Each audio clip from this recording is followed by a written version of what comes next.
ഒരു used car എടുക്കുന്നതാണോ അതോ ഒരു പുതിയ വണ്ടി എടുക്കുന്നതാണോ, ഏതാണ് നമുക്ക് ഏറ്റവും കൂടുതൽ ബെറ്റർ ആയിട്ടും ഏറ്റവും കൂടുതൽ എക്കണോമിക്കലി ഒരു കംഫർട്ട് ആയിട്ടുള്ളതെന്ന് നമുക്ക് നോക്കാം. ഫസ്റ്റ് ഓഫ് ഓൾ, നമ്മളൊരു പുതിയ വണ്ടി എടുക്കുവാണെങ്കിൽ നമ്മൾ കുറഞ്ഞത് ഒരു 8 lakhs മുകളിലോട്ട് ഇൻവെസ്റ്റ് ചെയ്താൽ മാത്രമേ നമുക്കൊരു സൂട്ടബിളും അത്യാവശ്യം ഫീച്ചറുള്ളതായിട്ടുള്ള ഒരു പുതിയ വണ്ടി എടുക്കാൻ പറ്റൂ. പക്ഷേ അതേ മറിച്ച് നമ്മളൊരു സെക്കൻഡ്സ് വണ്ടി എടുക്കുകയാണെങ്കിൽ ഒരു 4 to 5 lakhs നമ്മൾ ഇൻവെസ്റ്റ് ചെയ്യുകയാണെങ്കിൽ അത്യാവശ്യം ക്വാളിറ്റി ഉള്ളതും അത്യാവശ്യം പെർഫോമൻസ് ഉള്ളതും ആയിട്ടുള്ള ഒരു വണ്ടി നമുക്ക് സെലക്ട് ചെയ്യാനായിട്ട് പറ്റും. നമ്മളിപ്പോൾ ഒരു പുതിയ വണ്ടി എടുത്ത് കുറച്ച് ഉപയോഗിക്കുമ്പോൾ നമ്മൾ ആ വണ്ടിയുടെ ഫീച്ചറിലോ അതിൻ്റെ സൗകര്യങ്ങളിലോ എന്തെങ്കിലും ഡിസ്കംഫർട്ട് ഉണ്ട്, നമുക്കതിൽ ഹാപ്പി അല്ല, നമുക്കിത് പെട്ടെന്ന് കൊടുക്കണമെന്ന് വെച്ചാൽ ഇതിൻ്റെ ഡിപ്രീസിയേഷൻ വാല്യൂ വളരെ വലുതായിരിക്കും. ഒരു കുറഞ്ഞതൊരു 1 to 2 lakhs മുകളിൽ നമ്മൾ നഷ്ടത്തിൽ വേണം ഇതിനെ കൊടുക്കേണ്ടി വരിക. പക്ഷേ അതേ മറിച്ച് നമ്മളൊരു സെക്കൻഡ്സ് വണ്ടിയാണ് എടുത്തോന്ന് വെക്കുക, എടുത്ത് നമ്മൾ അതിൽ ഓക്കെ അല്ല, നമുക്കത് ചേഞ്ച് ചെയ്യണമെന്ന് വെച്ചോ, നമുക്ക് ചിലപ്പോൾ കൊടുത്തു കഴിഞ്ഞാൽ സെയിം വിലയോ ചിലപ്പം അതിനേക്കാൾ കൂടുതലോ ചിലപ്പോൾ അതിനേക്കാൾ ചെറിയൊരു ഡിപ്രീസിയേഷൻ ചെറിയൊരു വിലക്കുറവിലോ നമുക്ക് കൊടുത്തു കഴിഞ്ഞാൽ അപ്പം തന്നെ വിറ്റ് നമുക്ക് അടുത്തൊരു വണ്ടി എടുക്കാനായിട്ട്. ഇനി നമുക്ക് മെയിൻ്റെനൻസ് കോസ്റ്റിലോട്ട് വരാം. മെയിൻ്റെനൻസ് കോസ്റ്റിലോട്ട് വന്നാൽ പുതിയ വണ്ടിയായാലും ഉണ്ടാവും, പഴയ വണ്ടിയായാലും ഓടുന്നതിനനുസരിച്ചുണ്ടാവും. പക്ഷേ കമ്പാരിറ്റീവ്ലി പുതിയ വണ്ടിയൊക്കെ മെയിൻ്റെനൻസ് കോസ്റ്റ് കുറച്ച് കുറവായിരിക്കും, പഴയ വണ്ടിയൊക്കെ കുറച്ച് കൂടുതലായിരിക്കും. അത് പഴയ വണ്ടിയെ നമ്മൾ എടുക്കുന്നതിന് മുമ്പ് എങ്ങനെ നോക്കിയെടുത്തു എന്നതിനെ ഡിപ്പെൻഡ് ചെയ്തിരിക്കും അതിൻ്റെ മെയിൻ്റെനൻസ് കോസ്റ്റ് എങ്ങനെ വരും എന്നുള്ളത്. അല്ല, ഞാൻ ബാക്കിൽ നിൽക്കുന്നുണ്ട്, അടുത്ത് പറയാം.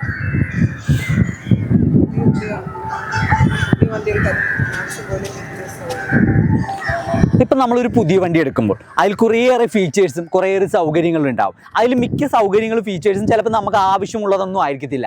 അതിൽ കൂടുതൽ ഫീച്ചേഴ്സും കാര്യങ്ങളും നമ്മൾ പുതിയ വണ്ടിയിലുണ്ടാവും. അത്രയും കണ്ട് ഫീച്ചേഴ്സ് കൂടുമ്പോൾ ഒരു കാര്യം ആലോചിക്കണം, നമ്മൾ ലോങ് ടൈമിലേക്ക് ഉപയോഗിക്കുമ്പോൾ അത് കേടാവാനും അതിൻ്റെ മെയിൻ്റെനൻസ് കോസ്റ്റ് കൂടാനുമുള്ള സാധ്യത വളരെ വലുതാണ്.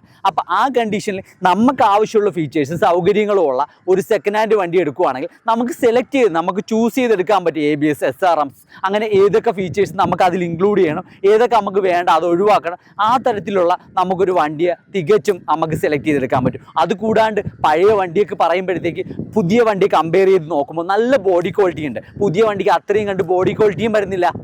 പിന്നെ പുതിയ വണ്ടി എടുക്കുമ്പോഴും പഴയ വണ്ടി എടുക്കുമ്പോഴും നമ്മൾ ലോണിനെ ഡിപ്പെൻഡ് ചെയ്യാറുണ്ട്. അപ്പോൾ പുതിയ വണ്ടി എടുക്കുമ്പോൾ നമ്മൾ ലോൺ എടുക്കുമ്പോൾ എങ്ങനെയായാലും ചിലപ്പോൾ ഒരു 8 lakhs മുകളിൽ നിയർ ബൈ ഒരു 10 lakhs അടുപ്പിച്ചുള്ള ഒരു എമൗണ്ടിനായിരിക്കും ഒരു പുതിയ വണ്ടി നമ്മൾ എടുക്കുന്നത്. നമ്മൾ ലോങ് ടൈംസിലേക്ക് ഈ ലോണിൻ്റെ പിറകെ നമ്മൾ ഓടേണ്ടി വരും. പക്ഷേ അതേ മറിച്ച് ഒരു സെക്കൻഡ്സ് വണ്ടി എടുക്കുമ്പോൾ നമ്മൾ എങ്ങനെ പോയാലും ഒരു 4 to 5 lakhs ഒരു വണ്ടി എടുത്താൽ തന്നെ അതിന് നമ്മൾ ഇനിഷ്യൽ പേയ്മെൻറ്റും അടയ്ക്കുന്നുണ്ടാവും. വലിയൊരു വലിയൊരു ഹെഡേക്ക് നമുക്ക് ഉണ്ടാവത്തില്ല. അധികം നാളെ ലോൺ നമ്മൾ നീട്ടിക്കൊണ്ട് പോകാതെ എത്രയും പെട്ടെന്ന് തന്നെ ചെറിയ എമൗണ്ട് ആകുമ്പോൾ നമ്മൾ അടച്ച് ക്ലോസ് ചെയ്യാനായിട്ട് പറ്റി. റീസെയിൽ വാല്യൂ കൂടിയ ഒരു സെക്കൻഡ് ഹാൻഡ് വണ്ടി എടുക്കുകയാണ്, നമുക്ക് പെട്ടെന്ന് ക്യാഷിന് അത്യാവശ്യം വന്ന് നമുക്കത് കൊടുത്തിട്ട് ക്യാഷ് ആക്കാൻ പറ്റും. അതേ മറിച്ച് വലിയ നഷ്ടമില്ലാതെ, പക്ഷേ അതേ മറിച്ച് ഒരു പുതിയ വണ്ടിയാണ് എടുക്കണമെന്ന് വെക്കുക, നമുക്ക് പെട്ടെന്ന് ക്യാഷ് ആക്കണം, നമ്മൾ വലിയ നഷ്ടത്തിൽ അതിനെ കൊടുക്കേണ്ടി വരും. അത് നമുക്കൊരു ഭാരിച്ച ബാധ്യതയാവും. ഇനി എൻ്റെ ഒരു ഫൈനൽ ഒപ്പീനിയൻ പറയാം കേട്ടോ. എൻ്റെ ഒരു കാഴ്ചപ്പാടിൽ നമ്മൾ ഇപ്പം ഡെയിലി ഒരു 100 kilometer മുകളിലോട്ട് ഓട്ടം ഉണ്ട്, ഡെയിലി യൂസ് ഉണ്ട്, അങ്ങനെയുള്ള ഒരാളിനെ സംബന്ധിച്ച് എപ്പോഴും ഒരു പുതിയ വണ്ടി എടുക്കുന്നതായിരിക്കും ഏറ്റവും ബെറ്റർ കേട്ടോ. അങ്ങനെയല്ല, നമുക്ക് ഡെയിലി യൂസ് ഇല്ല, നമുക്ക് അത്യാവശ്യ ഘട്ടങ്ങളിൽ മാത്രമേ ഉപയോഗിക്കുന്നുള്ളൂ, അങ്ങനെ ഒരു തോട്ടോടു കൂടി നമ്മൾ വീട്ടിലേക്ക് ഒരു കാറ് വേണം എന്നൊരു കോൺസെപ്റ്റിലാണ് ഒരു വണ്ടി എടുക്കാനായിട്ട് അപ്രോച്ച് ചെയ്യുന്നതെങ്കിൽ ഉറപ്പായും നിങ്ങളൊരു സെക്കൻഡ് ഹാൻഡ് വണ്ടി തന്നെ സമീപിക്കുക. അതായിരിക്കും നിങ്ങൾക്ക് കൂടുതൽ ഉപകാരപ്പെടുക എന്നതാണ് എൻ്റെ ഒരു വിലയിരുത്തൽ, എൻ്റെ ഒരു കാഴ്ചപ്പാട്. എനിവേ, അപ്പോൾ thanks for watching. Thank you very much.